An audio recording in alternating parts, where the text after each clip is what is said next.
Chapter 3 Bear in a Cauldron Impacts. We walked the short distance back to the cabin through the spruce tunnel. Gulls and terns called to one another in the distance as if gossiping among themselves about our sudden movement. It sounded not unlike the last public hearing I organized. Becky and Earl began rummaging through our stores to see what might be the supper du jour. Our fare on this assignment had been standard issue gourmet for field biologists, variations on the theme rice with something. For the first 2 days, we had meat, ground beef concoctions, but lack of refrigeration precluded our hauling in a full 2 week supply. Pat had brought along fishing gear, but he hadn't had time until today to try to catch fish, and time had slipped by today as well. Much of the rest of our larder came in cans, from beans to tomatoes, from soup to nuts. We had plastic bags of gorp mixtures, peppermint and licorice candies, bread loaves in unnatural contortions, coffee, tea, a big round of Munster cheese, raisins, apples, and powdered tang, and lemonade. A styrofoam-lined crate contained 137 eggs that survived the trip in, and the dried viscera of 7 that didn't. Someone had the foresight and kindness to stick in cake and muffin mixes, which we enjoyed very much just by dividing and eating them raw. There were large bottles of ketchup and hot sauce for those who weren't satisfied with the bland taste of most of our cuisine. Also on hand was an industrial-sized bottle of antacid tablets. I figured we could survive for a couple months on the rice and other foodstuffs, but not another 3 hours if the coffee and tea ran out. Joe and Susan took turns pumping water through our filter. Pat and Becky refilled our tinder and split wood supplies while I stoked the embers in the stove with enough wood for good cooking coals. We didn't have assigned tasks, everyone gravitated to what needed to be done. It was the same with cooking, cleaning, and other camp chores, as is typical of wildlifers together camping or for some other outdoor experience. Everyone of our group pitched in unhesitatingly, and there was seldom enough housekeeping to go around. No one shirked any job, but it was evident soon enough that some of us should be the cooks, and some really ought not be. When the cooking pot was full of filtered water, we all sat down to await its boil. So, Joe, what was this example you mentioned when we were talking about opposing values? Susan asked. I was surprised that Susan reopened the discussion. Perhaps she was finding more intrigue to it than I thought she would. Well, said Joe, Earl mentioned something about having stakeholders involved in a way that gets them to agree on objectives. Right, said Earl. I was thinking about a substantive public involvement process of some sort, not the usual public hearings and the like, Earl said. Most just aren't productive. Becky nodded in agreement. Public hearings do seem to bring out the extremes. That's where you tend to see the special interests climb up on their soapboxes, I added. And even a small minority group, if it's well organized, can't get enough people to a meeting to overwhelm the event and to capture the media's interest, especially if they are loud. Or can get enough. But isn't part of the merit, and come to think of it, an enabling objective of public hearings the opportunity for people to express and share their take on things, however enlightened, and to be exposed to other viewpoints, however well organized and vocal? Susan asked. That caused a long pause in the conversation. Finally, Pat offered, those questions hit the mark. We have prejudged the value of public hearings and reinforced a negative bias. Not a good thing. More importantly, I think it's pretty obvious that no single approach to stakeholder involvements will work in all situations. There are lots of different methods for involving the public, and different people prefer different ways and degrees of input. It can't be one size fits all. I considered this for a moment, then said, that may be where some of the art in the human dimensions of wildlife management comes in. knowing what methods to use in public involvement, like knowing what methods to use when managing habitat. Getting back to the original question about opposing values, Joe continued, the federal lands that I manage are in a part of the state that's seen a pretty good increase in black bears. The same kind of thing that Susan was talking about for prairie dogs developed when conflicts with bears started increasing. Your folks think your folks think they've got problems, Susan. How would they like a town of 300-pound prairie dogs? Earl grinned, leaning back in his seat against the wall and putting his hands behind his head. Maybe that's what they need, Susan said with a laugh. A good sign that she was more relaxed with the discussion.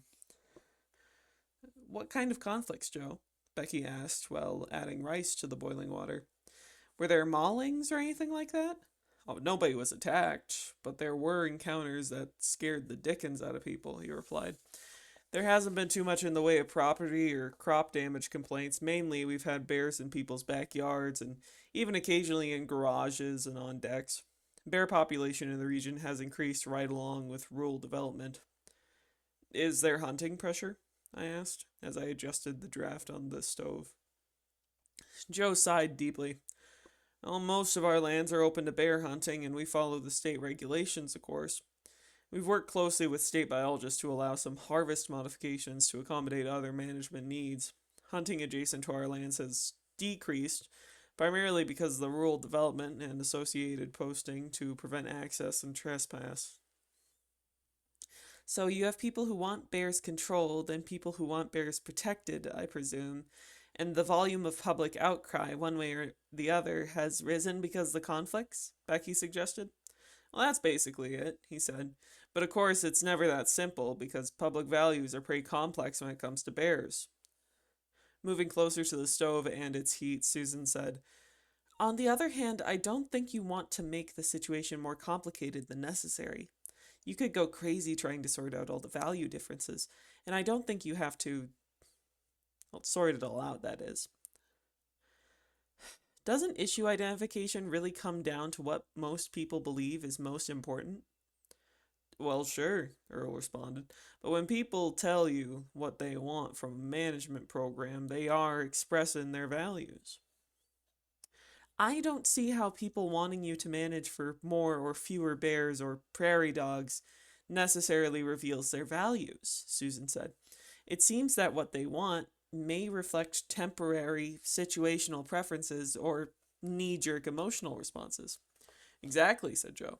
That's where we run into problems. The state found this out in a bear situation. People tend to talk in terms of preferring more or fewer animals, better habitat, improved hunting or viewing opportunities, and so on, when, in fact, that may not fully coincide with what they ultimately want. The stated preferences may just be different levels of people's interests, although those preferences may reflect underlying values, I suggested. Are they actually looking for fewer problems with bears rather than fewer bears? Often, Joe nodded. Managing for fewer bears may be one means to get at what most people really want. It may even be the best means in a particular situation, but it also could be the worst if they also want to see bears.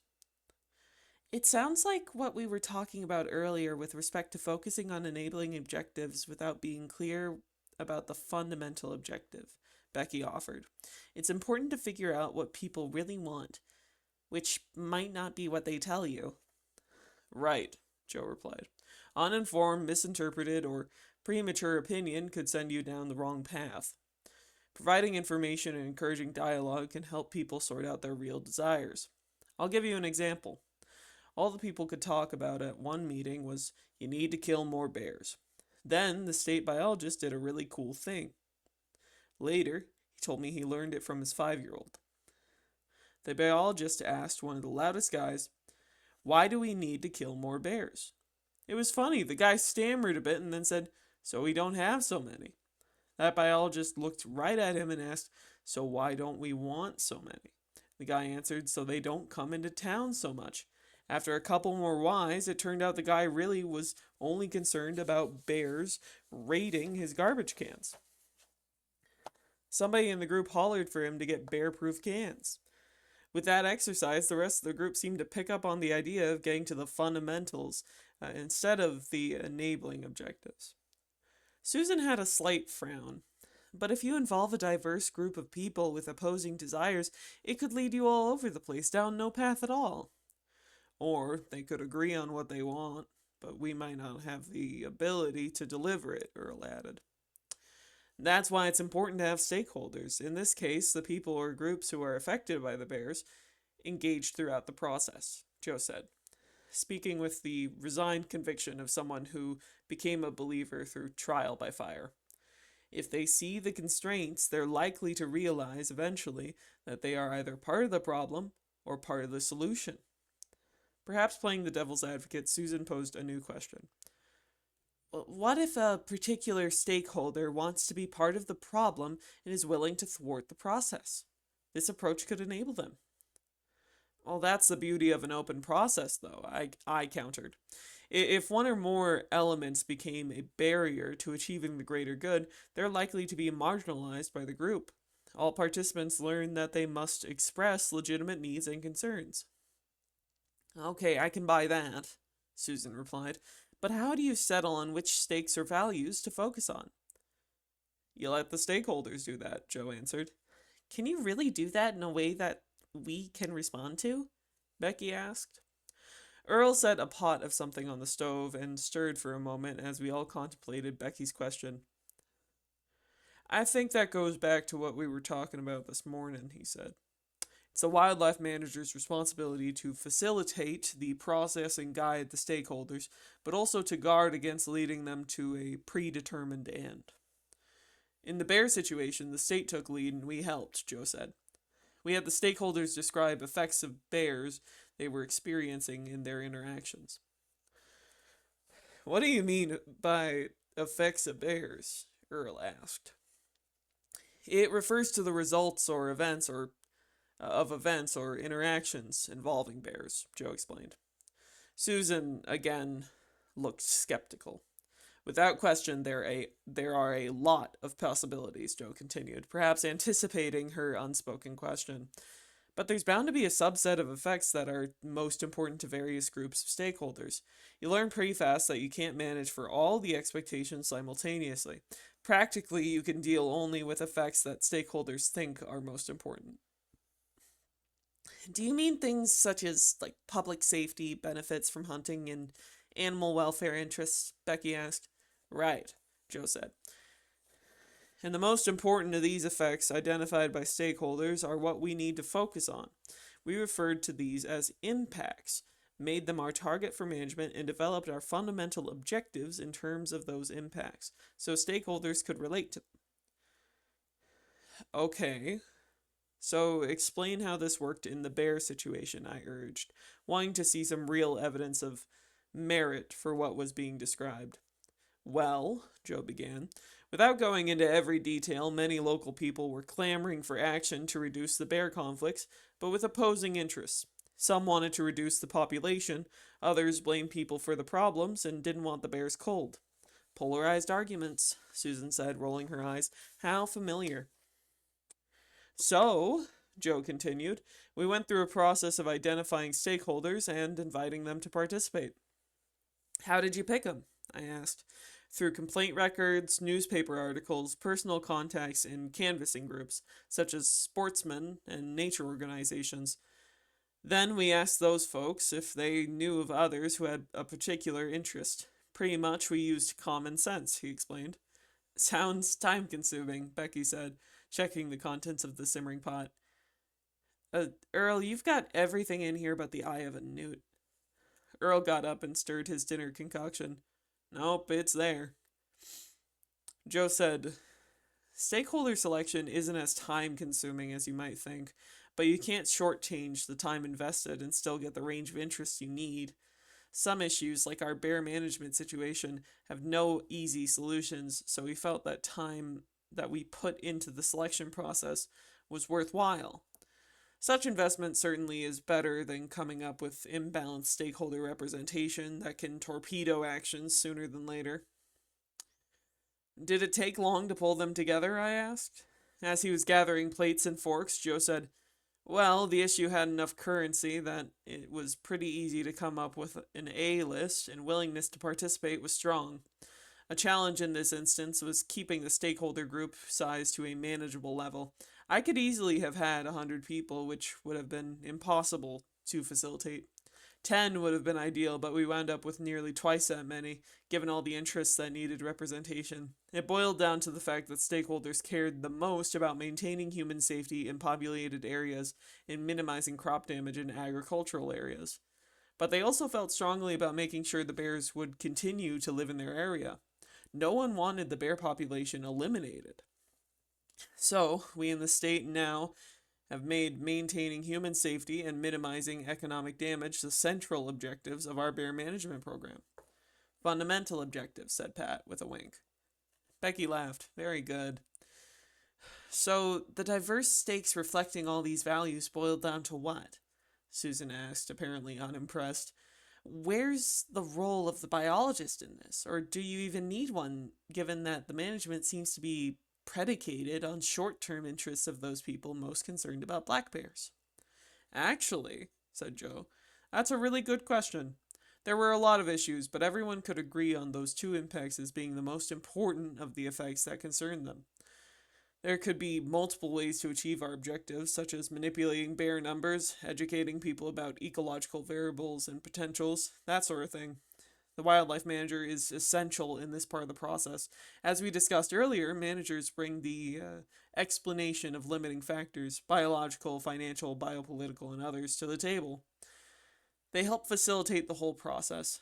We can focus short-term management goals on interests of stakeholders as defined by impacts, so long as they are consistent with long-term goals of maintaining a public trust resource for the benefit of present and future generations. And that requires biological expertise. Can you explain what impacts mean in this context again, Joe? Yeah, I'm a little confused when you talk about effects and impacts, Earl added. Essentially, Joe explained, I think of impacts as a subset of the most important effects of interactions between wildlife and people. The relative importance is determined by people.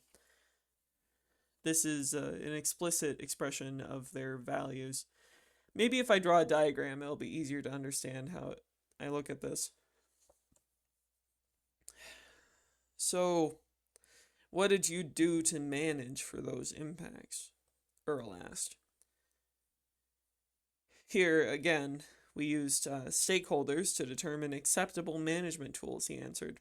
We wanted their buy-in before we took action. Buy-in? Susan asked, getting animated. Is that your agenda, trying to sell the public a bill of goods? It sounds like you're saying you told them what you'd be able or willing to do, I suggested. To some extent, that's true, but we let them suggest actions as well. We then worked with them to evaluate costs and likely outcomes that we could relate back to our impacts. This kept us all focused. That's where our role as wildlife managers came to a forefront, because we were trusted as having expertise in this area, Joe emphasized. If we effectively explained and answered questions about the legal, biological, economic, and social reasons why something could not or should not be done, the stakeholders pretty much accepted that. And that, said Susan, brings us back to what you mentioned earlier, the role of the manager in identifying the limiting factors. Exactly, Joe said.